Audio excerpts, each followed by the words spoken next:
1 year Bible reading plan. Luke 12 19th chapter 28 verse से 48 verse तक और 1 Samuel 16 chapter 17 chapter.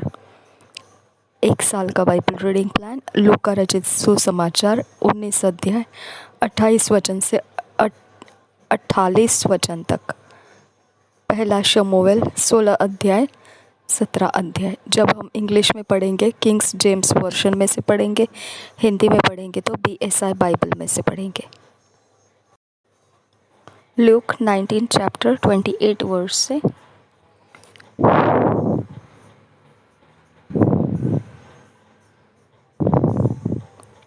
And when he had thus spoken, he went before ascending up to Jerusalem.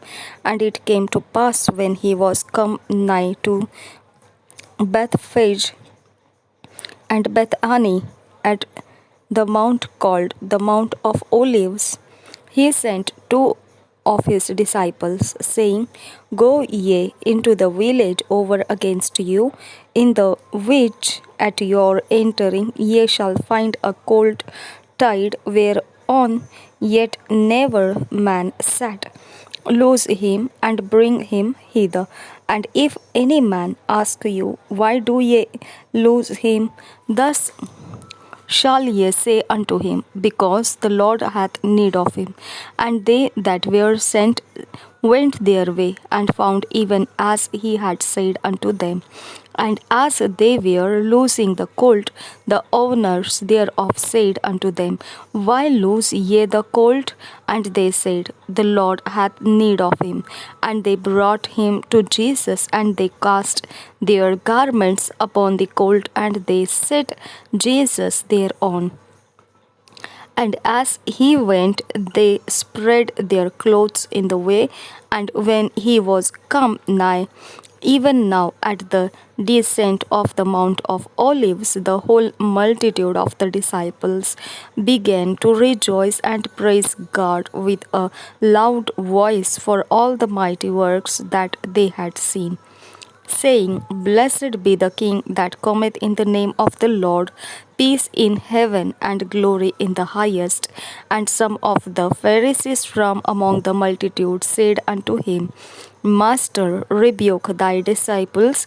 And he answered and said unto them, I tell you that if this should hold their peace, the stones would immediately cry out. And when he was come near, he beheld the city, and wept over it, saying, If thou hadst known, even though at least in this thy day, the things which belong unto thy peace, but now they are hid from thine eyes. For the days shall come upon thee, that thine enemies shall cast a trench about thee, and compass thee round, and keep thee in on every side, and shall lay thee even with the ground, and thy children within thee, and they shall not leave in thee one stone upon another, because thou knewest not the time of thy visitation. And he went into the temple, and began to cast out them that sold therein, and them that bought, saying unto them, It is written, My house is the house of prayer, but ye have made it a den of thieves. And he taught daily in the temple. But the chief priests and the scribes and the chief of the people sought to destroy him, and could not find what they might do, for all the people were very attentive to hear him. लूका रचित सुसमाचार 19 अध्याय 28 वचन से 48 वचन तक। यरूशलेम में विजय प्रवेश। 28 वचन से ये बातें कहकर वह यरूशलेम की ओर उनके आगे आगे चला। जब वह जैतून नामक पहाड़ पर बैतफगे और बैतनिय्याह के पास पहुंचा, तो उसने अपने चेलों में से 2 को यह कह के भेजा, सामने के गांव में जाओ, और उसमें पहुंचते ही एक गदही का बच्चा जिस पर कभी कोई सवार नहीं हुआ बंधा हुआ तुम्हें मिलेगा, उसे खोल कर ले आओ। यदि कोई तुमसे पूछे कि क्यों खोलते हो, तो यह कह देना कि प्रभु को इसका प्रयोजन है। जो भेजे गए थे उन्होंने जाकर जैसा उसने उनसे कहा था वैसा ही पाया। जब वे गदहे के बच्चे को खोल रहे थे, तो उसके मालिकों ने उनसे पूछा, इस बच्चे को क्यों खोलते हो? उन्होंने कहा, प्रभु को इसका प्रयोजन है। वे उसको यीशु के पास ले आए और अपने कपड़े उस बच्चे पर डालकर यीशु को उस पर बैठा दिया।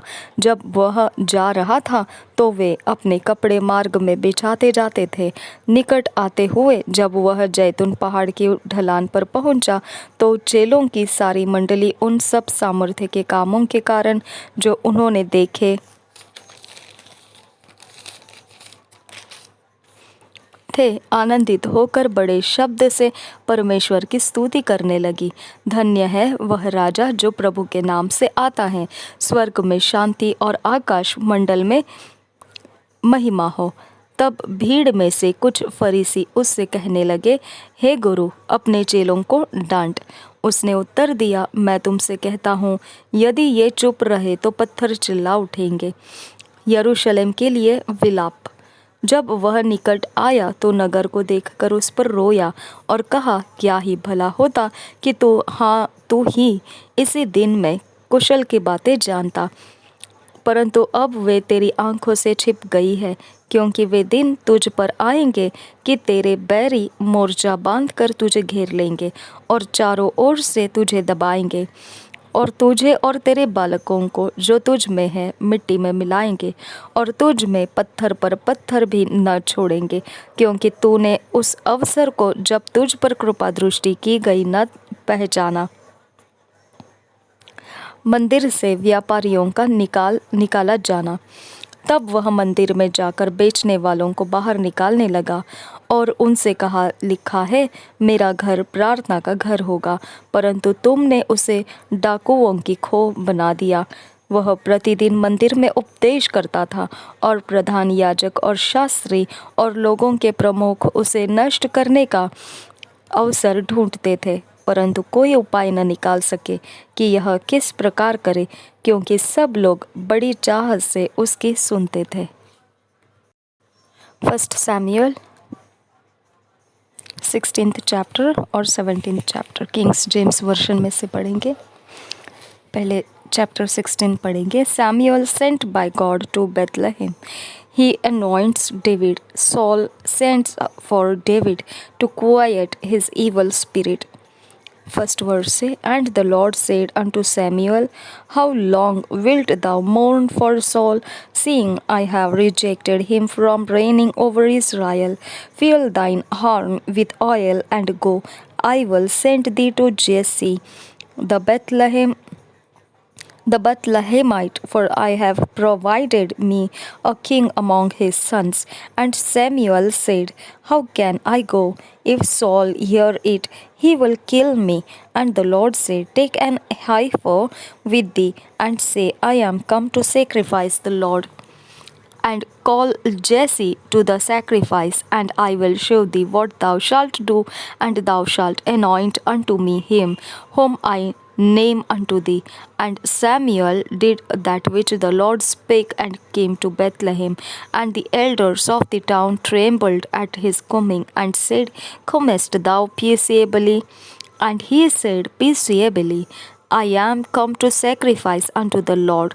Sanctify yourselves and come with me to the sacrifice.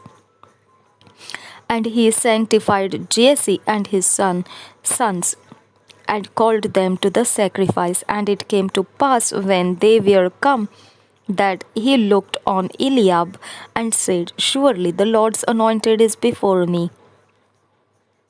But the Lord said unto Samuel, look not on his countenance, or on the height of his stature, because I have refused him.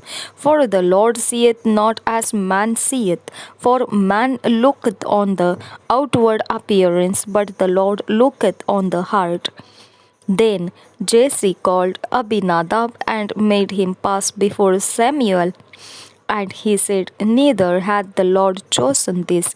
Then Jesse made Shammah to pass by. And he said, Neither had the Lord chosen this.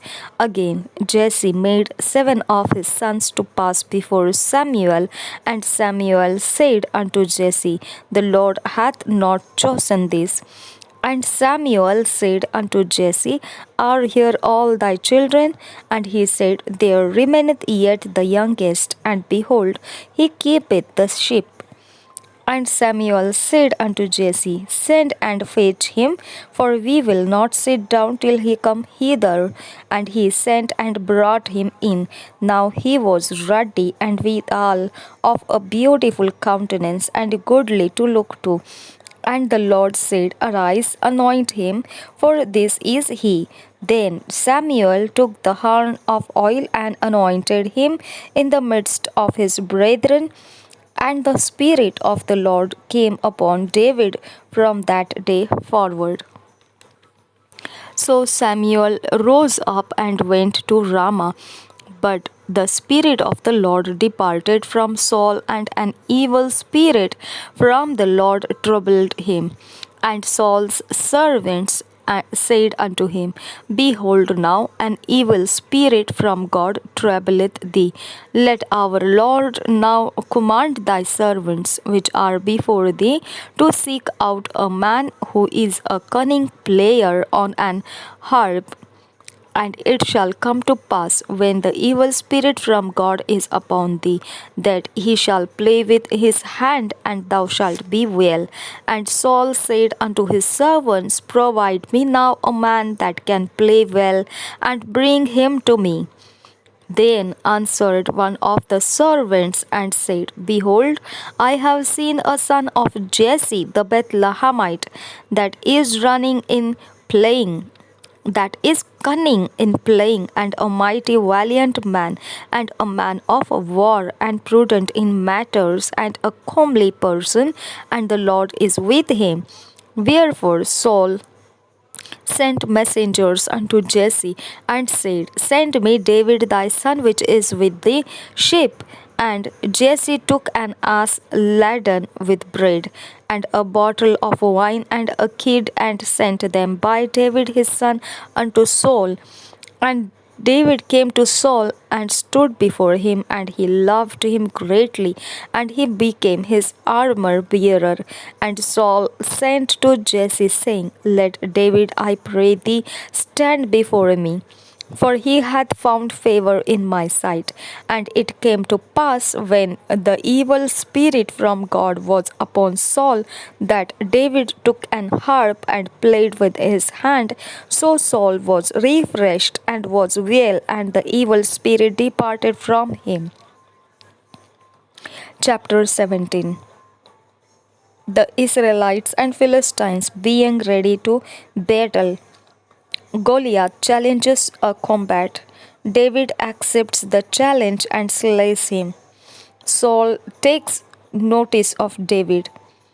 First verse. Now the Philistines gathered together their armies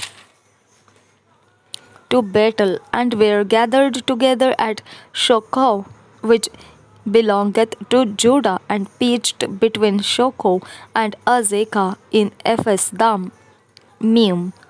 And Saul and the men of Israel were gathered together and pitched by the valley of Elah, and set the battle in array against the Philistines. And the Philistines stood on a mountain on the one side, and Israel stood on a mountain on the other side, and there was a valley between them.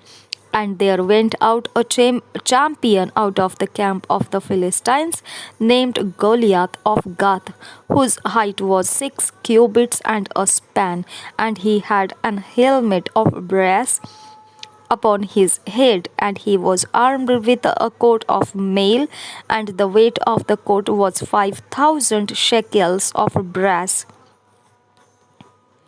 And he had greaves of brass upon his legs, and a target of brass between his shoulders, and the staff of his spear was like a weaver's beam.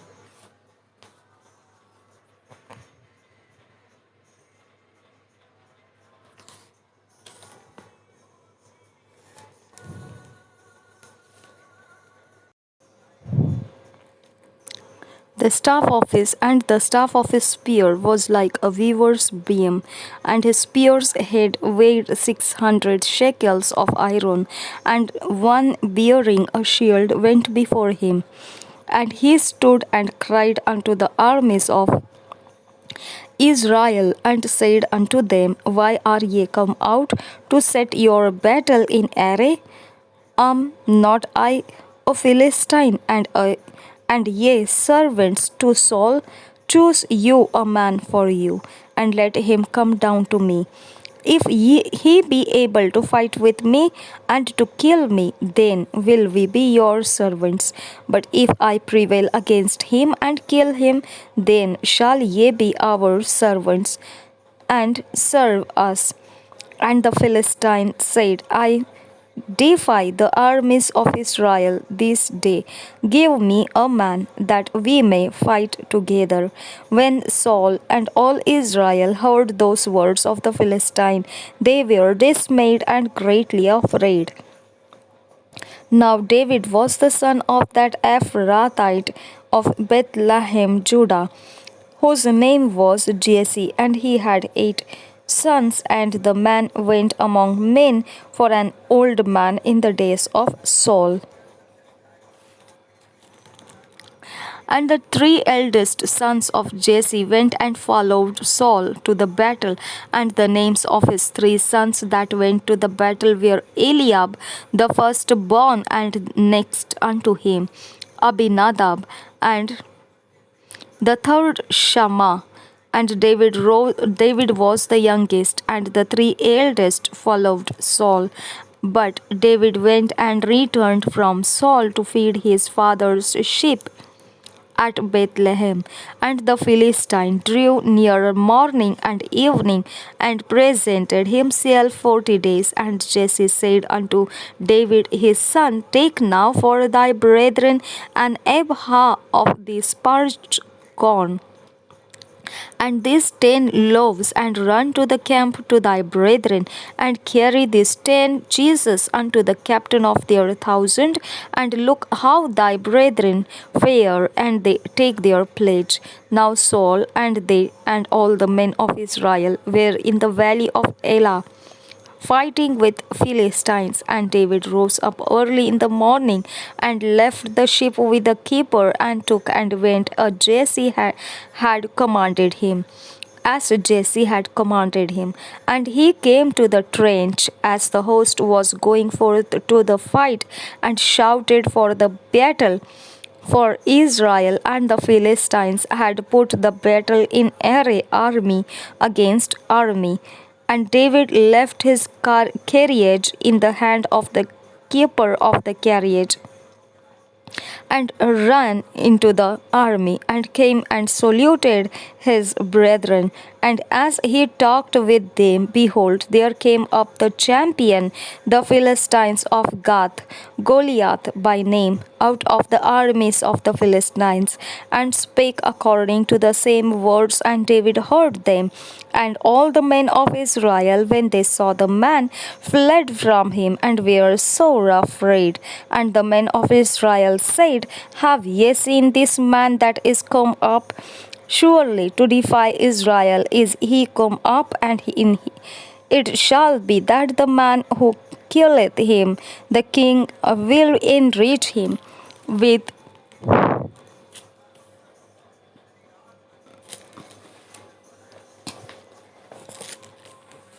great riches, and will give him his daughter, and make his father's house free in Israel.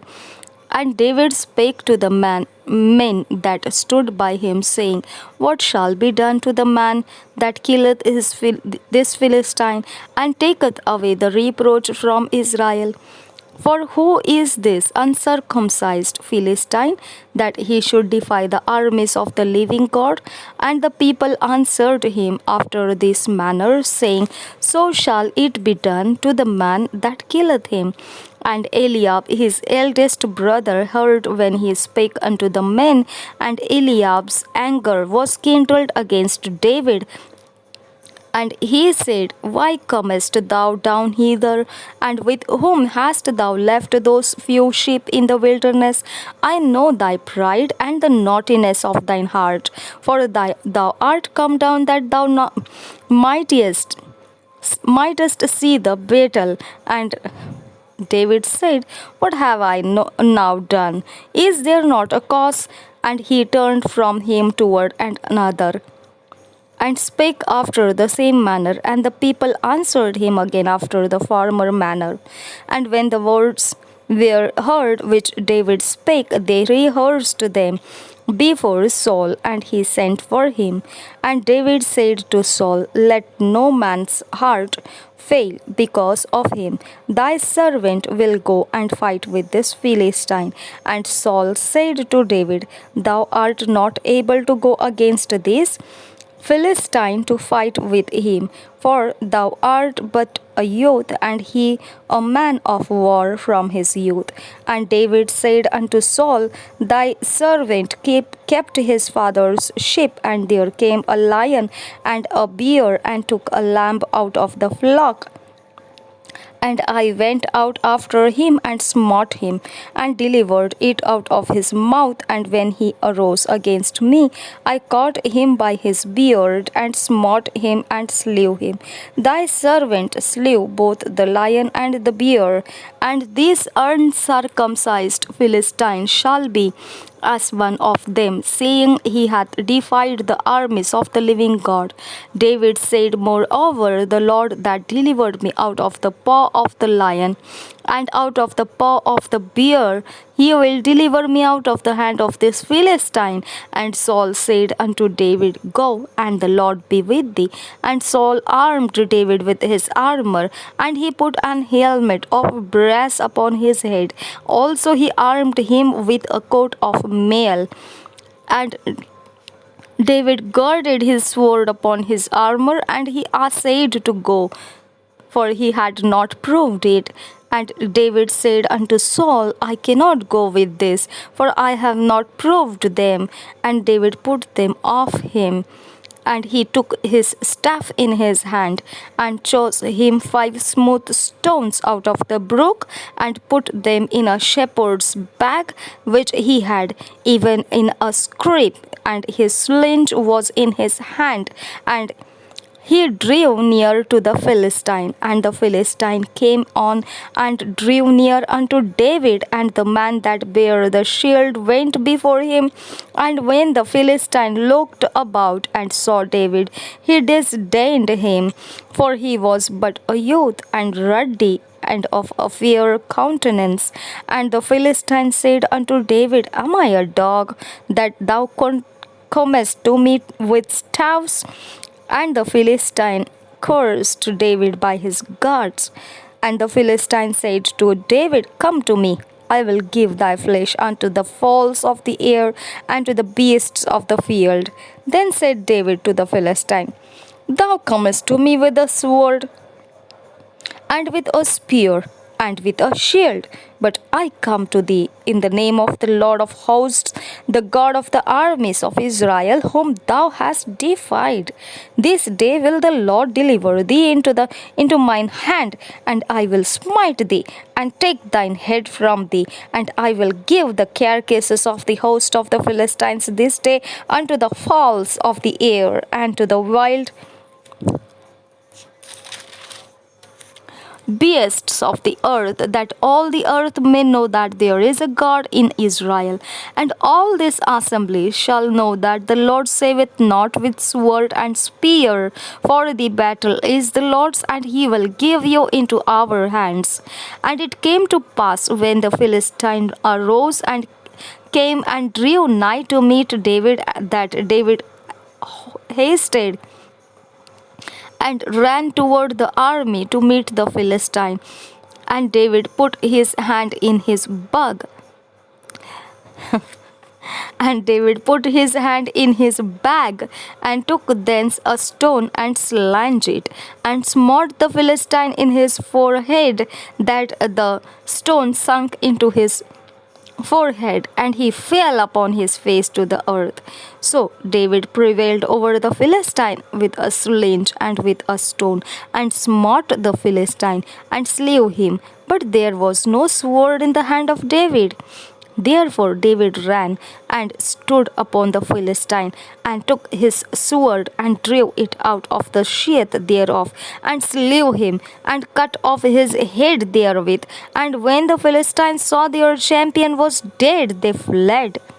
And the men of Israel and of Judah arose and shouted and pursued the Philistines until thou come to the valley and to the gates of Ekron. And the wounded of the Philistines fell down by the way of Sharaim, even unto Gath and unto Ekron. And the children of Israel returned from chasing after the Philistines, and they spoiled their tents. And David took the head of the Philistine and brought it to Jerusalem. But he put his armor in his tent. And when Saul saw David go forth against the Philistine, he said unto Abner, the captain of the host, Abner, whose son is this youth? And Abner said, As thy soul liveth, O king, I cannot tell. And the king said, Enquire thou whose son the stripling is. And as David returned from this laughter of the Philistine, Abner took him and brought him before Saul with the head of the Philistine in his hand. And Saul said to him, Whose son art thou, thou young man? And David answered, I am the son of thy servant Jesse, the Bethlehemite.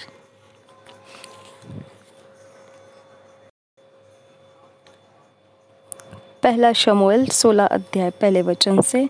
Dawood का राज्य अभिषेक। यहोवा ने शमूएल से कहा, मैंने शाऊल को इस्राएल पर राज्य करने के लिए तुझ जाना है। तू कब तक उसके विषय विलाप करता रहेगा? अपने सींग में तेल भरकर चल। मैं तुझको बेतलहम वासी यशै के पास भेजता हूँ, क्योंकि मैंने उसके पुत्रों में से एक को राजा होने के लिए चुना है। शमूएल बोला, मैं कैसे जा सकता हूँ? यदि शाऊल सुन लेगा तो मुझे घात करेगा। यहोवा ने कहा, एक बछिया साथ ले जाकर कहना,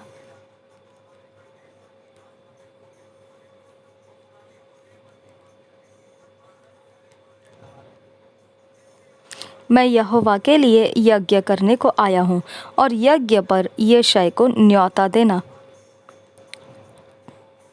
तब मैं तुझे बता दूंगा तुझको क्या करना है, और जिसको मैं तुझे बताऊं उसी का मेरी ओर से अभिषेक करना। तब शमूएल ने यहोवा के कहने के अनुसार किया और बेतलहम को गया। उस नगर के पुरनिये थरथराते हुए उससे मिलने को गए और कहने लगे, क्या तू मित्र भाव से आया है कि नहीं? उसने कहा, हाँ, मित्र भाव से आया हूँ। मैं यहोवा के लिए यज्ञ करने को आया हूँ। तुम अपने अपने को पवित्र करके मेरे साथ यज्ञ में आओ। तब उसने यशै और उसके पुत्रों को पवित्र करके यज्ञ में आने का न्योता दिया।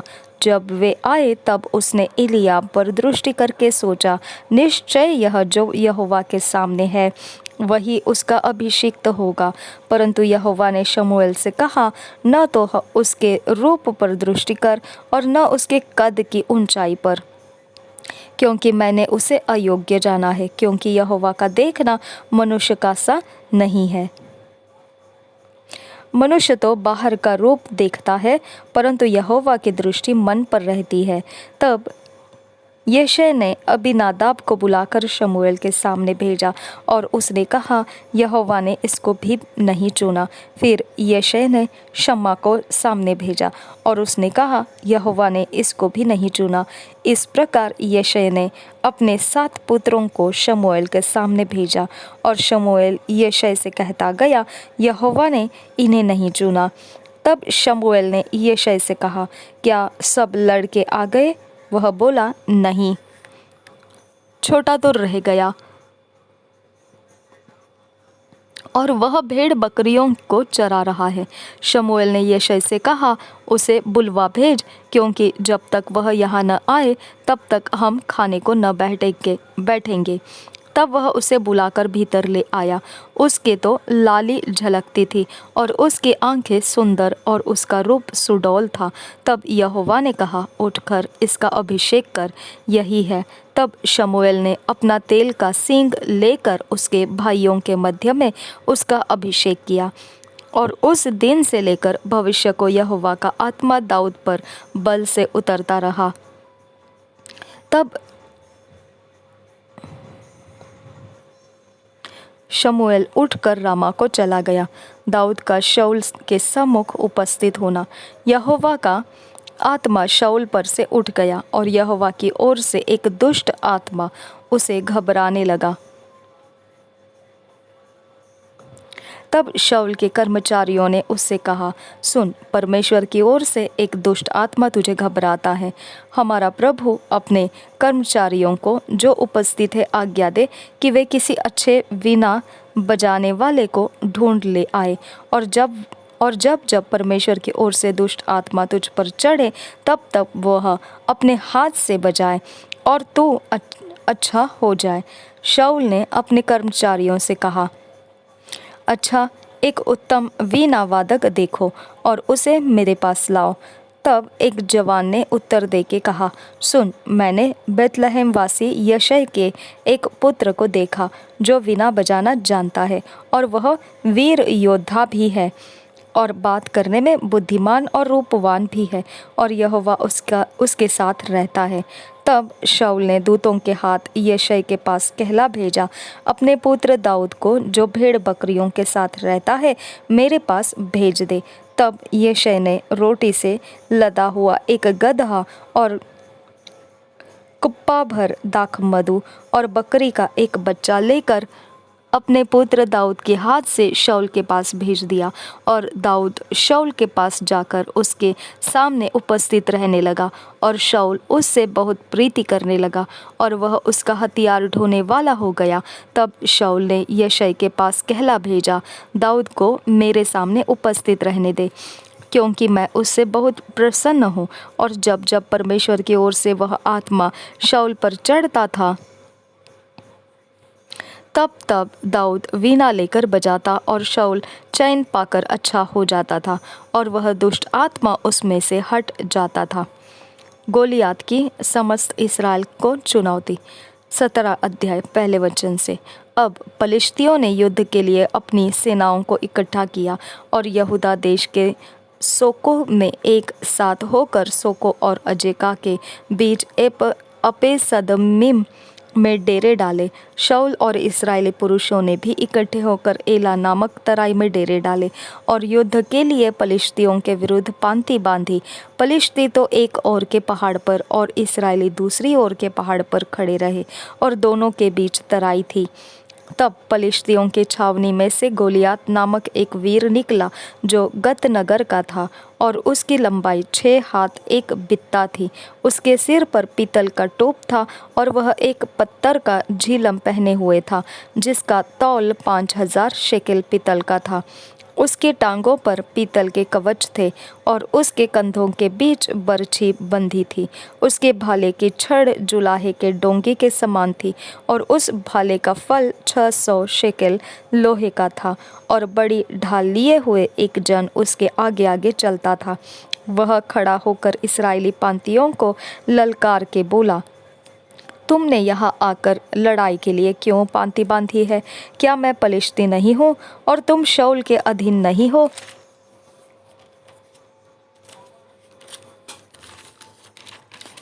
अपने में से एक पुरुष चुनो कि वह मेरे पास उतर आए।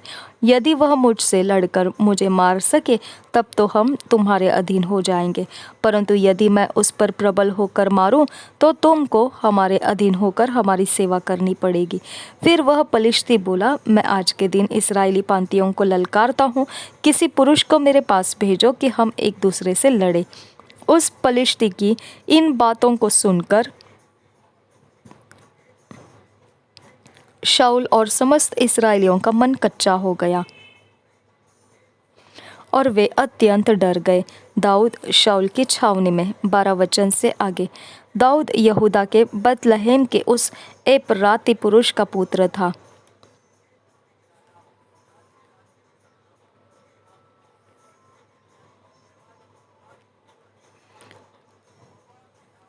जिसका नाम यशै था, और उसके 8 पुत्र थे। और वह पुरुष शाऊल के दिनों में बूढ़ा और निर्बल हो गया था। यशै के 3 बड़े पुत्र शाऊल के पीछे होकर लड़ने को गए थे, और उसके 3 पुत्रों के नाम जो लड़ने को गए थे ये थे, अर्थात ज्येष्ठ का नाम एलियाब, दूसरे का अबीनादाब और तीसरे का शम्मा था। सबसे छोटा दाऊद था, और तीनों बड़े पुत्र शाऊल के पीछे होकर गए थे। और दाऊद बैतलहम में अपने पिता की भेड़ बकरियां चराने को शाऊल के पास से आया जाया करता था। वह पलिश्ती तो 40 दिन तक सवेरे और सांझ को निकट जाकर खड़ा हुआ करता था। यशै ने अपने पुत्र दाऊद से कहा, यह एपा भर भुना हुआ अनाज और ये 10 रोटियां लेकर छावनी में अपने भाइयों के पास दौड़ जा, और पनीर की ये 10 टिकियां उनके सहस्त्रपति के लिए ले जा, और अपने भाइयों का कुशल देखकर उनकी कोई निशानी ले आना। शाऊल और तेरे भाई और समस्त इस्राएली पुरुष एला नामक तराई में पलिश्तियों से लड़ रहे हैं।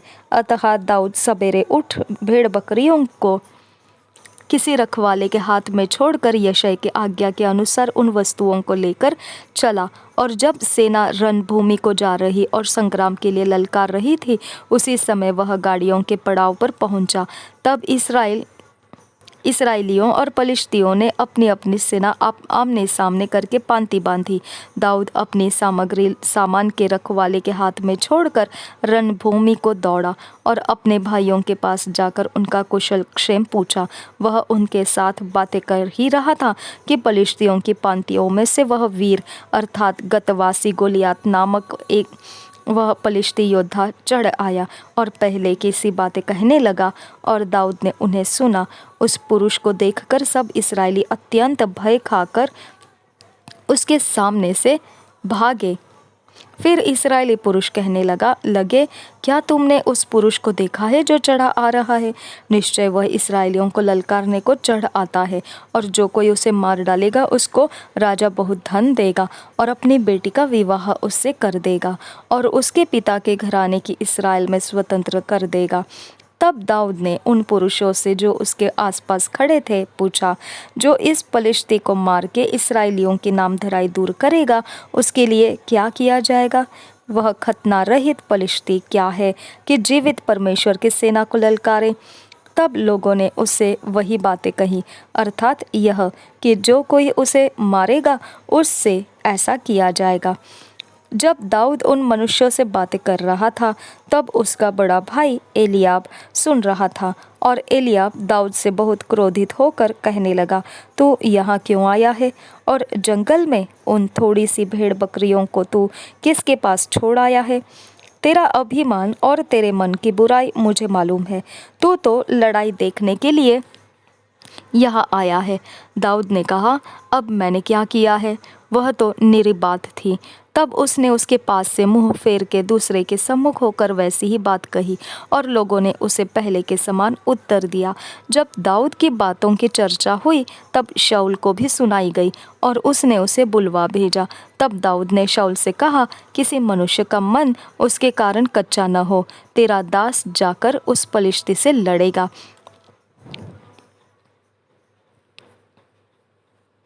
शाऊल ने दाऊद से कहा, तू जाकर उस पलिश्ती के विरुद्ध युद्ध नहीं कर सकता, क्योंकि तू तो लड़का ही है, और वह लड़कपन ही से योद्धा है। दाऊद ने शाऊल से कहा, तेरा दास अपने पिता की भेड़ बकरियों चराता था, और जब कोई सिंह या भालू झुंड में से मेमना उठा ले जाता, तब मैं उसका पीछा करके उसे मारता और मेमने को उसके मुंह से छुड़ा लेता, और जब वह मुझ पर हमला करता, तब मैं उसके केश को पकड़कर उसे मार डालता था। तेरे दास ने सिंह और भालू दोनों को मारा है और वह खतना रहित पलिश्ती उनके सामने हो जाएगा, क्योंकि उसने जीवित परमेश्वर की सेना को ललकारा है। फिर दाऊद ने कहा, यहोवा जिसने मुझे सिंह और भालू के पंजे में से बचाया है, वह मुझे उस पलिश्ती के हाथ से भी बचाएगा। शाऊल ने दाऊद से कहा, जा, यहोवा तेरे साथ रहे। तब शाऊल ने अपने वस्त्र दाऊद को पहनाए और पीतल का टोप उसके सिर पर रख दिया और झिलम उसको पहनाया। तब दाऊद ने उसकी तलवार वस्त्र के ऊपर कसी और चलने का यत्न किया। उसने तो उनको न परखा था, इसलिए दाऊद ने शाऊल से कहा, इन्हें पहने हुए मुझसे चला नहीं जाता, क्योंकि मैंने इन्हें नहीं परखा है। और दाऊद ने इन्हें उतार दिया।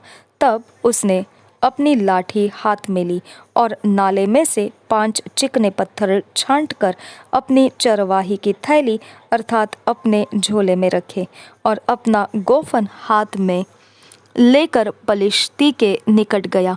दाऊद ने गोलियात को मारा। पलिश्ती चलते चलते दाऊद के निकट पहुंचने लगा और जो जन उसकी बड़ी ढाल लिए था वह उसके आगे आगे चला। जब पलिश्ती ने दृष्टि करके दाऊद को देखा तब उसे तुच्छ जाना, क्योंकि वह लड़का ही था और उसके मुख पर लाली झलकती थी और वह सुंदर था। तब पलिश्ती ने दाऊद से कहा, क्या मैं कुत्ता हूँ कि तू लाठी लेकर मेरे पास आता है? तब पलिश्ती अपने देवताओं के नाम लेकर दाऊद को कोसने लगा।